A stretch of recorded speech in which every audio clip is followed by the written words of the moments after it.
Woo! What's going on, guys? Orange Form coming at you guys with some news. Not breaking news, but it's news in Lions land. The Lions went out and signed wide receiver Mohamed Sanu. Um, we knew that they probably were going to go out and have some type of signing when Kenny Galladay went down, and just the way this team is. And it makes sense, though. It makes sense because, losing Kenny Galladay is big, but I'm just gonna go over some things, guys. I'm gonna try to maybe just give my opinion on it, just on why this happened. Obviously, we know why it happened because the guy goes down, but just let me go through a little bit with Sanu. The kid came out of Rutgers. He's not a kid. He's 31 years old. Playing out about 6'2", 215, 220 pounds. Big kid. Now he had a professional. He was a star at Rutgers. He was good. Just wasn't fast. Big body. Had a really good 2011 where he went off and at Rutgers. But his professional career is 404 receptions, 4,516 yards, 26 total touchdowns through the air. Maybe a couple on the ground too. He had a couple of rushes during his career. I think it was only 2 or 3. So he's got about 28 total touchdowns, 26 probably through the air. 9-year career, like I said, 4 with the Bengals. He was drafted by the Bengals in the 3rd round, 2012 draft. Then he put 4 years with the Falcons, where he's probably had his best career. His best years were there, obviously. Then he was traded from the Falcons to the Patriots for, I believe it was a 2nd round pick. So he had half a year in Patriots and then half a year in Atlanta, but a total of 9 years. And then this year alone, he got picked up by the 49ers, played in 3 games with the 49ers in 2020, and only collected 1 ball for like 9 yards. So he hasn't done anything in 2020. He's been sitting on the sidelines, literally on the streets, waiting to get picked up to help a team, to help a ball club. Now, he did have his big years in 2017, 67 catches, 703 yards, 5 touchdowns. 2018, he had another decent year, 66 catches for 838 yards and 4 touchdowns. He's a guy that's not going to get in the end zone a lot, guys. Probably only averaged like a few touchdowns a season through average. And but he was actually drafted with Marvin Jones in the same draft. Marvin Jones went in the 5th round of 2012, and Sanu went in the 3rd of the same draft. So they do reunite, teammates once again, and that's good to see. So they have a little bit of chemistry. You know what I mean? They know each other, which is nice. Right now, Mohamed Sanu is just on the practice squad. So what you're getting from Mohamed Sanu, this is what you're getting from Mohamed Sanu, in my opinion. He's a big body. Like I said, he's 6'2", 6'3", you know what I mean? 215 to 220 pounds. He's a big guy. He's not going to separate. He's not going to run away from people. He's got no speed. But he's kind of physical, you know what I mean? He's a physical guy because he's big, and he can body guys, catch balls. Where he's going to land right now, I don't know, because as of right now, he's on the practice squad. So right now you have Marvin Jones as your number 1. This is all because Kenny Galladay, okay, guys? Obviously, you guys all know about this. Kenny Galladay is probably going to miss some time, okay? So everyone's got to brace themselves for this. He's missing he's probably going to get put on that 3-week IR. So he's probably going to minimum miss 3 weeks. Hopefully it's not more. But let's just say Kenny Galladay goes on IR. Now, Marvin Jones is number 1. This is what's happening anyways in Minnesota, against Minnesota this week. Marvin Jones will be your number 1. Danny Amendola will be your number 2. Marvin Hall will probably be your number 3. Now, Marvin Hall could be the feature guy. Who knows? Because Bevel really likes Marvin Hall. He just came out with an article not too long, a few days ago, saying that he expects Marvin Hall to be a better football player. He expects him to be kind of like the guy. He didn't really call him the guy, but he expects more. So Marvin Hall could become that number 1 or number 2. Who knows? But your 3s are Marvin Jones, Amendola, and Hall. We'll sprinkle in it Jamal Agnew, which I'm done with. I'm done with that. Done with that experiment. I want it over with. I just want it done with, that experiment, okay? And then you got Quintez Cephas, who's been a healthy scratch the last 2 weeks. Rounds it off at number 5. Will probably become the number 4 because he's better than Jamal Agnew at the wide receiver position. He could be better than Danny Amendola. So who knows what Quintez Cephas is? I'm expecting him to dress this week. I'm sure he's going to be now. No more healthy scratches. But there's your 5. Now when Mohamed Sanu comes in, okay, guys?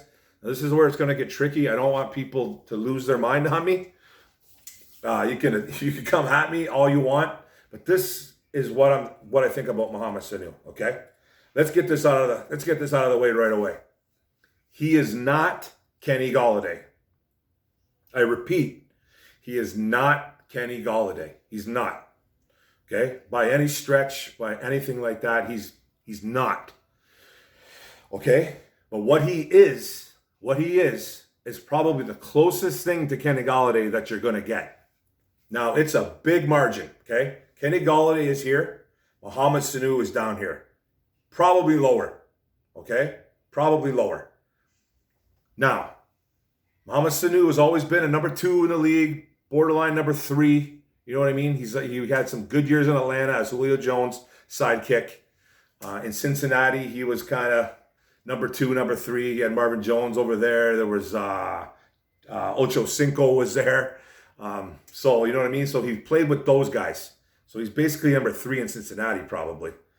And but what he is going to be over here is going to be the closest thing that you have to Kenny Golladay. Just hear me out. He's not Kenny Golladay. Okay, I'll say it again. Thrice is nice. Okay, thrice is nice. I said it 3 times. He's not Kenny Golladay 4 times. But he's the closest thing you're going to get to him. Okay, Kenny Golladay, not fast. Not really fast. He's not. He doesn't separate. He doesn't have great elite speed. Mohamed Sanu, same. Doesn't have great speed. Does not really separate. Doesn't do any of that stuff. Now, Kenny Golladay is good at the jump ball, the high point, can get to the ball. Mohamed Sanu has that ability. He's athletic. He's got that ability, so he's good there. He's a big boy too. And Stafford, you know, we all know Stafford. He overthrows a little bit sometimes. And now you got yourself a big wide receiver to go up and get that ball. Now I don't think Sanu can take the pounding like Golladay did the last few weeks, but he is that big body wide receiver. Now, and like I said, Kenny Golladay does not separate, but he can body guys. He bodies guys really well. He positions himself extremely well to catch the football. Okay, in contested catches, he catches the ball. He's excellent at it. Just he has no separation. Mohamed Sanu is that same type of guy. He won't separate. He won't run away, but he bodies guys. Has good hands, and he can position himself to catch balls. Now when Sanu comes, he could be used in the red zone as well. I'm thinking he's going to get off the practice squad next week. Okay, but this week he's not going to. He hasn't even practiced, so they just signed him today. So he's not practiced. He's not playing this Sunday, but he could be used in goal line situations, red zone situations. That's what he's going to be, I think. Now it's like I said, he's not Kenny Golladay, but he is the closest thing that you're going to get to a Kenny Golladay. He is. He really is. He won't be the number 1. It'll be Marvin Jones until Kenny Golladay hopefully returns. But Sanu will be that physical, big-bodied wide receiver. You know, that's who he's going to be. And he's reuniting with Marvin Jones. They're teammates again. It's all sunshine and roses. Well, not really sunshine and roses, but you guys know what I'm getting at. And that's what Sanu is going to be. He's not coming in to be the guy, but he's going to be a guy that's got a lot of similarities to Kenny Golladay. There's a lot of similarities to it, guys. Now when he comes, who gets demoted? It's probably going to be Cephas, because we see the way this organization and this coaching staff treats rookies. We see the way they do it. We see what they're doing with DeAndre Swift. We see what they're doing with Cephas. We see it. They don't like to. It's like they have no trust in rookies. Okay, I don't know if the Lions are the only one. I don't know if the Lions are the only ones who really do it. I'm sure they don't. But they treat rookies with kid gloves. That's they've done it for a long time. Even Mayu and Caldwell used to do that. You know what I mean? Caldwell was the same kind of guy, man. Marinelli, I think, did that. They all kind of did it. They all babied rookies From what I can remember. I'm sure there's guys that started, but like this year we got Jonah Jackson who's starting. Now, that's a whole other topic. Jonah Jackson who's starting. He's a rookie. I'm shocked that he's actually starting guard for this team. You know what I mean? I'm not shocked that he's actually a starter. I'm just shocked that this organization let him start. I am, because just the way they treat rookies, we've seen it. We've seen it in the past. Now, when Mohamed comes back, who's probably going to get demoted? It's probably going to be Cephas again. It'll be Cephas once again. It will. And I don't know what they're going to do with Jamal Agnew anymore, man. That experiment needs to be dealt with. It needs to be kicked to the curb. It needs to be garbaged. Throw it right in the trash can. It needs to be, guys. So then when he comes, Sanu, he's probably going to be. This was without Kenny Galladay. Now, this was without Kenny Galladay. Now, Sanu will obviously, I think, kick Cephas to the curb, which I probably don't think is right, but from history tells us it's probably going to be the move. So he'll probably become the number 3 or 4. You know what I mean? And then when Kenny Galladay comes, who knows what happens? Who knows what happens if he's going to be coming back, Kenny Galladay? Because I got a bad feeling about his injury. So I don't even know what's going on with all this, guys, but I just want to let you guys know about this Sanu thing. I know you guys already all know about it, but I just kind of wanted to talk about it, get it off my chest. I don't think it's a bad signing by any stretch. It's a signing that probably had to be done because Galladay's probably going to be out for a significant amount of time. And we're at least getting a big-bodied wide receiver.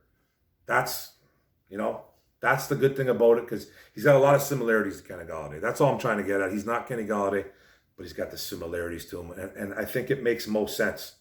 A lot of people wanted Ted Ginn. Some Lions fans I see crying for Ted Ginn. I don't understand, because Ted Ginn is Marvin Hall. You know what I mean? Probably just a little bit faster, maybe. I don't even know. Marvin Hall they're very similar wide receivers, extremely similar. You know what I mean? And you already have Hall on the roster playing. So, like, Mohamed, at least, he's got some similarities of a Kenny G who is out for at least this Minnesota game and probably more. But that's what I wanted to tell you guys. That's why I want to let you guys know. Mohamed Sanu's in the Honolulu blue and silver, baby. And hopefully he can contribute. And he won't play this week. I'm sure he's going to be activated next week. Okay, guys, that's it, man. Thanks for the video, man. Thanks for listening in. Don't forget to hit the subscribe button on your bottom right corner. Like and comment. That's what it's all about. That's what I need, negative or positive.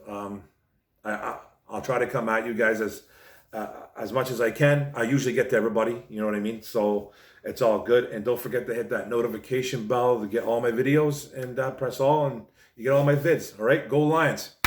Let's go. Boom.